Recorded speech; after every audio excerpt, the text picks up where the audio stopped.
সাইয়েদনা জিব্রাইল বলে, আল্লাহ আমাকে তৈরির পর থেকে, আমাকে রূহ দেওয়ার পর থেকে আজ পর্যন্ত তোমারে আমি দেখি নাই। সিদরাতুল মুনতাহা হলো আমার লাস্ট বর্ডার। ওই বর্ডারে কান লাগিয়ে তুমি যা বলো শুনি, ওই কথাগুলো নবীদের কাছে পৌঁছে দেই, এটাই আমার ডিউটি।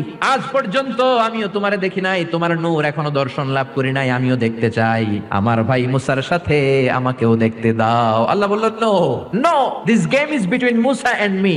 এটা মুসার সাথে আমার খেলা, তোমার তো খেলা নাই। জিব্রাইল তুমিও বাইরে চলে যাও। সাইয়েদনা জিব্রাইলও বাইরে চলে গেলেন। আল্লাহ বললেন, মুসা তুমি উপরের দিকে তাকাও। সাইয়েদনা মুসা আলাইহিস সালাম উপরের দিকে তাকালেন, দেখলেন প্রথম আকাশ দেখা যায়, তারপরে দ্বিতীয় আকাশ, তৃতীয় আকাশ, সব দেখতে আরম্ভ করলেন। প্রথম আকাশ, এটা বিশাল একটা এরিয়া, এটা কত বড় আমরা কল্পনাও করতে পারি না। এভাবে তৃতীয় আকাশ আরো বড়, চতুর্থ আকাশ আরো বড়। সাইয়েদনা মুসা আলাইহিস সালাম দেখলেন সাত আকাশ দেখলেন। তারপরে তিনি দেখলেন সিদরাতুল মুনতাহা দেখা যায়, সেখান থেকে দেখলেন চারটা ঝর্ণা, চারটা নদী, দুইটা জান্নাতে ঢুকেছে, দুইটা নদী